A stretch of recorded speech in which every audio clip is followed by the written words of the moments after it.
Hey everyone. Our guest today is the former chief of police of Palo Alto, Bob Jonsen, and he's running for Santa Clara County Sheriff in the midterms this year. Yep. And yeah, we'll be asking him a range of topics from transparency and accountability for police, and any audience questions even later on. And he will represent everyone in Santa Clara County, which is close to 2 million people. All right. So first, Chief Jonsen. Yeah. Why are you running for sheriff? Hey, I just want to make sure it's just because of the space. Can you hear me okay? Yeah. All right, because otherwise, if you want to move around, move up a little bit, otherwise I'll try to project as best I can. So that's probably the most common question, obviously, is why somebody would run for sheriff of Santa Clara County. A lot of issues, a lot of challenges. If you haven't been paying attention, a tremendous amount of change in our profession over the last few years. And as it was mentioned, I just retired last month as the chief of police for Palo Alto, worked through all of the pandemic, police reform, budget reduction, staffing, and the sheriff's office really needs somebody that's capable of addressing all the challenges that that organization's facing. So that's the primary reason I'm running for sheriff. So. Yeah, also, so how exactly did you get to where you are today in terms of education and experience, and what advice would you give for those aspiring to reach your position? Yeah, great question. Is really how did I get to where I'm at today? We were talking earlier. My interesting fun fact, I don't know if it was shared, but fun fact is my family actually settled in Santa Clara County in 1850s. And my great uncle was the sheriff of Santa Clara County in 1887. So quite a while ago, but he was the sheriff. And then my dad was a police officer in San Francisco in the 1960s. So I grew up in Marin County, North Bay. And when I was really around your age, senior in high school, I started thinking what I'm going to do. And I had no idea what I was going to do as a profession. And my dad recommended that I move away for a little while to realize that there's more to life than Marin County, because that's where my world was. So I moved to Los Angeles in 1983, thinking I would just go to school there for maybe a semester. But before I knew it, I realized it was time to get a real job. So I applied to the Los Angeles County Sheriff's Department at 22 years old. LA County Sheriff's Department's the largest sheriff's department in the world. And by the time I was 25, I was working South Central Los Angeles, patrolling the streets. My career took me through that organization to where I retired from there in 2013 to take the chief of police position at Menlo Park. And I was up there for 5 years before becoming the chief in Palo Alto. That entire progression along the way is where my education came in. From junior college was my educational path to Long Beach State to ultimately getting my master's at Woodbury University. Yeah,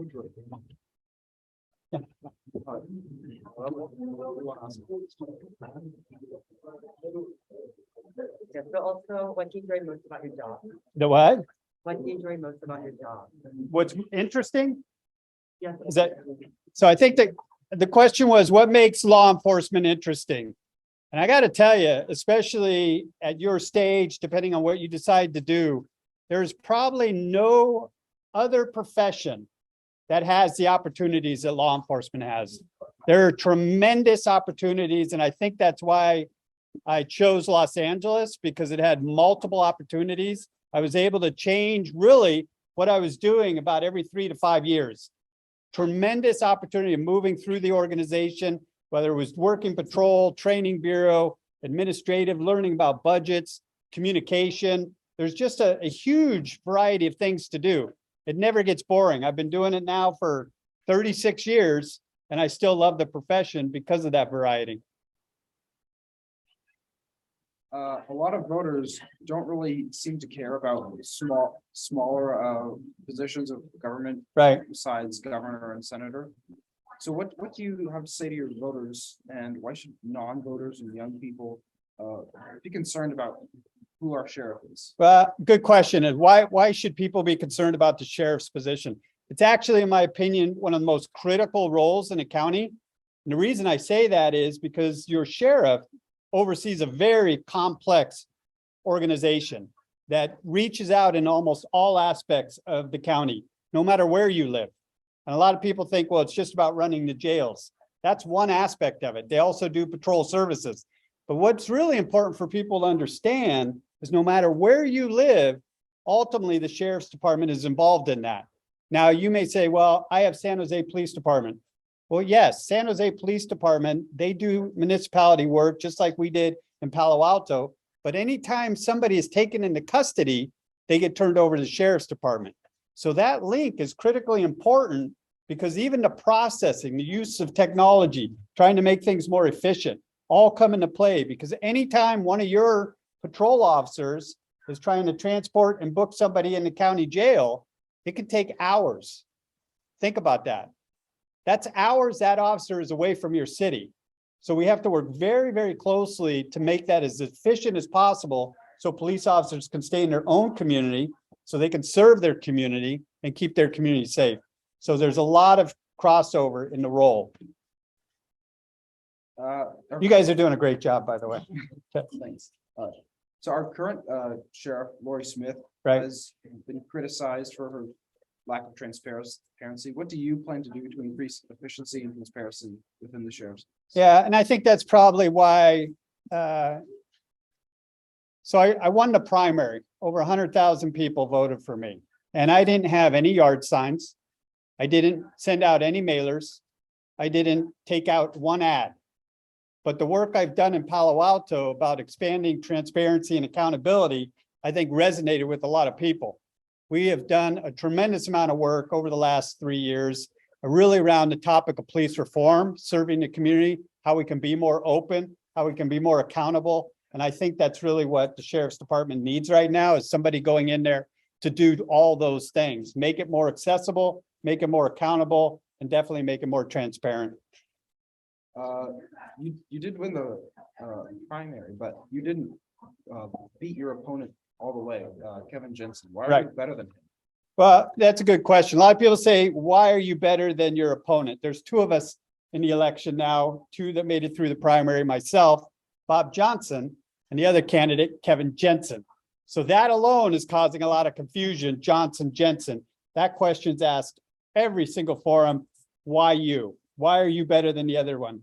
Well, there's two reasons that I will highlight. I think Kevin Jensen's a nice guy. I have no ill will against him, but there's two things, major things that differentiate us. One is I've actually ran organizations. I've been the chief of police for 3 different cities. He's never ran an organization. To take on an organization of this size and scope and complexity without ever having that experience with the challenges they're facing is extremely daunting. The second is that he's been retired for the past 10 years. So he hasn't been actively engaged in the conversations.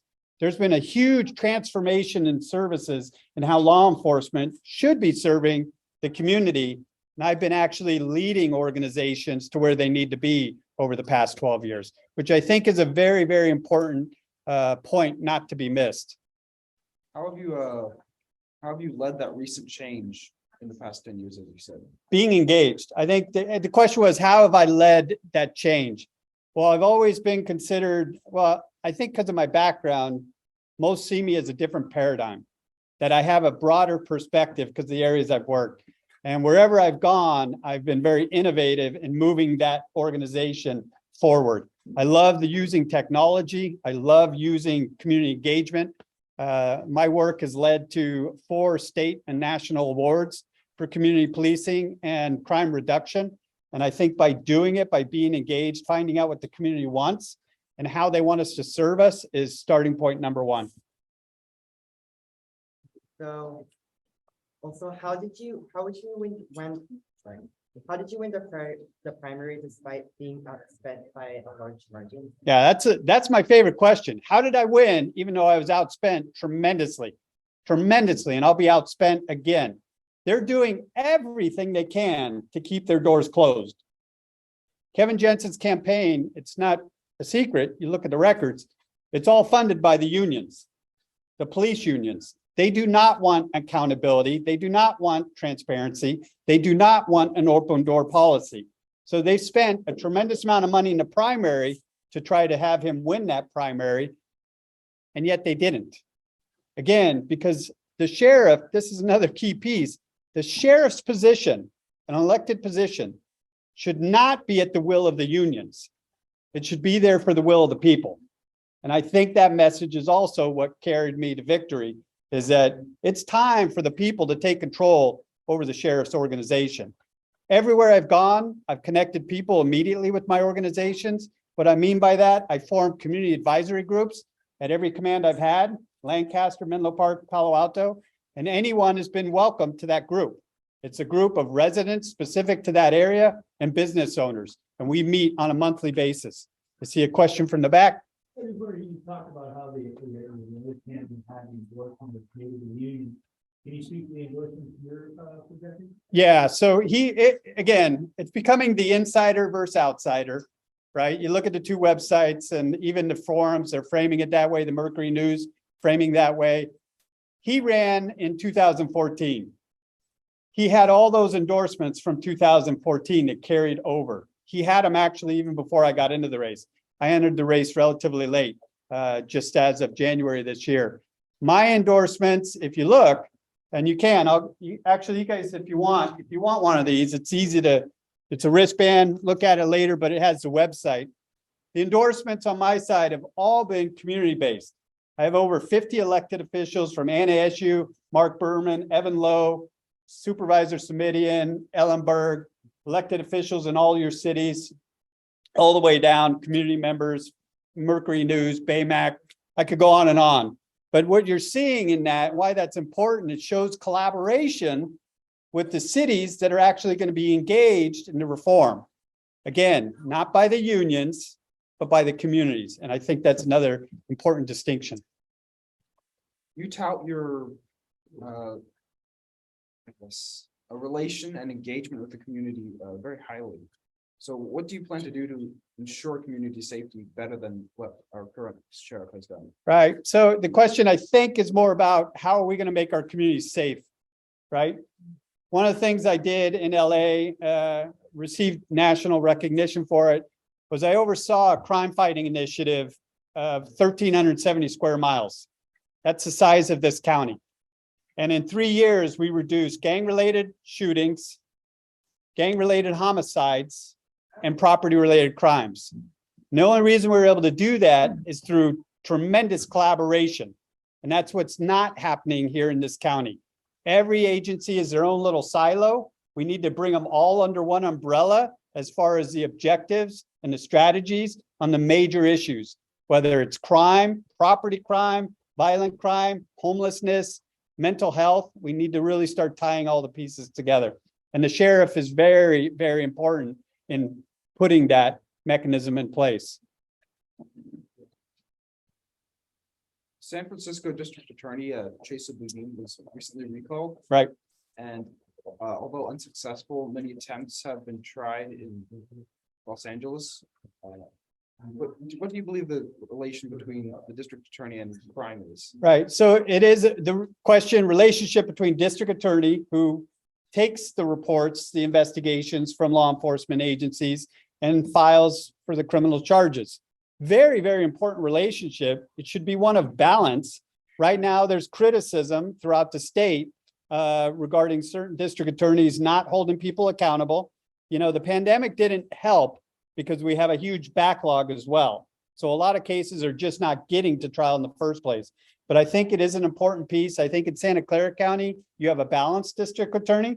He definitely is doing his job as far as prosecuting cases. The sheriffs and the chiefs all get along well, but I think that's a partnership that still needs to be strengthened as we move forward.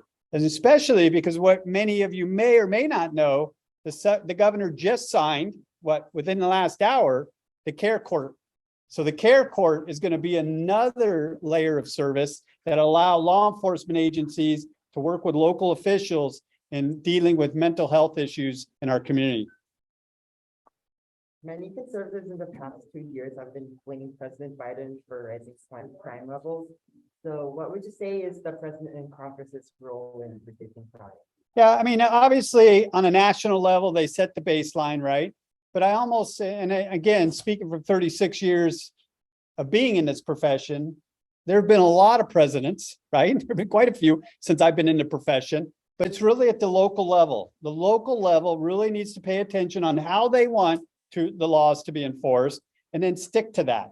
And we can't play in roller coaster or whack-a-mole. We have to stay consistent in our approach. So I think the local is critically important as far as overall safety. So if you're elected sheriff, what's your plan to increase community safety in this county? Oh. got it. So do you believe there should be more or less or the same amount of government roles and influences on the police, and how come? More or less government? Government, rules of influence. How was it first? Basically just like how much, so like how involved? How much oversight? Pretty much. Okay. How much oversight should government have over local municipalities or law enforcement as a whole? I think there's a tremendous expectation for oversight. There should be independent outside oversight over any agency, in my opinion. I'm actually an advocate for it because I've had it in 2 of my 3 organizations. When I was in Los Angeles, we had an Office of Independent Review who would go and review all our uses of force case, complaints, administrative investigations. I worked very well with them. And in fact, that same auditor turned out he is now the same auditor for the city of Palo Alto. So I've been working with him for the past 4.5 years. And in addition, that same lawyer or attorney that runs that firm is now in charge of the overall county oversight. So I'm looking forward to that relationship because I've had it with him for over 12 years. So I plan to open the door from day one because I understand what his role is, what their objective is, and how they make organizations better. One last question. Does the sheriff have the power to choose which laws to enforce or not? Does the sheriff have the power to what? Choose which laws to enforce? No, so the good question. Can the sheriff pick and choose what laws to enforce? The laws are the laws. So when the laws are in place, they should be equally applied. Now, with that said, there are definitely laws, more pressing laws that we want to stay, definitely consistent in enforcing when somebody breaks. But when you start going through that penal code, and it's a very thick penal code for the state of California, not all laws are equally enforced. They're just not. And a lot of it is starting to turn out with going back to your question on the district attorney or the accountability. Because even property related offenses right now, they're not necessarily being enforced the way they may have been 10 years ago. Meaning, if you were to go into a store, and I'm not advocating for any of you to do what I'm about to say, but if you were to go into a store and steal something, 10 years ago, you most likely would have gone to county jail. But the protocols right now is to issue you a citation, a notice to appear. So mechanisms are being changed, which are impacting overall safety and crime. So, One final question. yeah. What do you have to say to young people who are unmotivated to vote or feel that their vote doesn't count to increase their overall level of civic engagement? Yeah, I mean, voting matters. I mean, it really does. And what we've seen over the last few years, if not more, younger and younger people are starting to get disengaged. But this is about your future. And trust me, and I know this because I have 2 grown sons, you may not realize it now, the importance of it and who's in office, but trust me, in 8 to 10 years, you're going to wish you had gotten involved. Because if we don't start taking control of who we have serving our communities, then your future, you're allowing somebody else to dictate. Dictate your own future. You take control of your lives, you educate, you study, take control of who's going to be in office even next year, the year after. Because most of these terms, the sheriff included, are 4, sometimes 2, but the sheriff says 4-year term. Some positions are 6-year terms. So those people that you don't vote for, well, if you didn't like it 6 years from now, you really, you had a say. So get out there, vote, get involved. It's very, very important. I think, especially with what's going on in our country right now, in a lot of different ways, a lot of different areas, you have to vote. It's critically important that you get out there and do it. So anyway, that's it. So. Yeah. Oh, That was exciting. That was awesome. what's that? That was inspiring. Thank you. Oh, well, thank you. They have a couple Yeah, more go questions. ahead. Yeah, for me, and I kind of want to go back to a little question, a personal challenge. And this is actually may benefit you as you go forward. One of the things that I think we don't do great in our society is tell people their shortcomings. And for me, when I was a young officer, I thought I was doing everything right, the way it should be done to prepare me for going up the commands. Well, I interviewed for my first interview for a specialized unit and I failed miserably. And fortunately, because I remember it as if it was yesterday, the lieutenant who was doing those interviews came up and said, "Hey, you seem to be a really hardworking individual, but you failed miserably for this interview.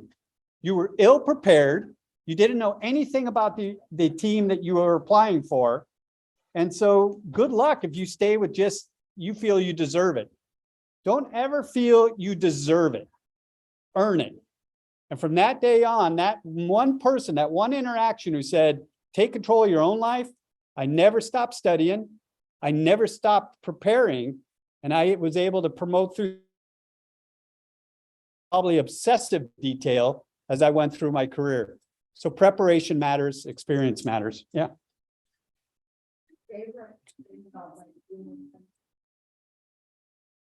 Yeah, I mean, I've worked many different communities, Southern California, Northern California, but I actually think my favorite thing is finding solutions to the challenges that our communities are facing.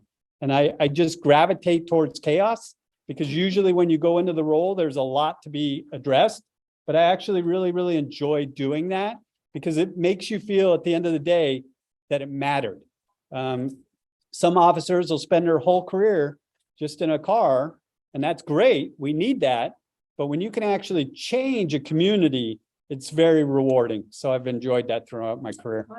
Yeah. So on that point, what was your, what change did you make in one of those communities that you remember the most or that made the most impact you feel? Right. So for me, the transformation definitely was when I was a deputy.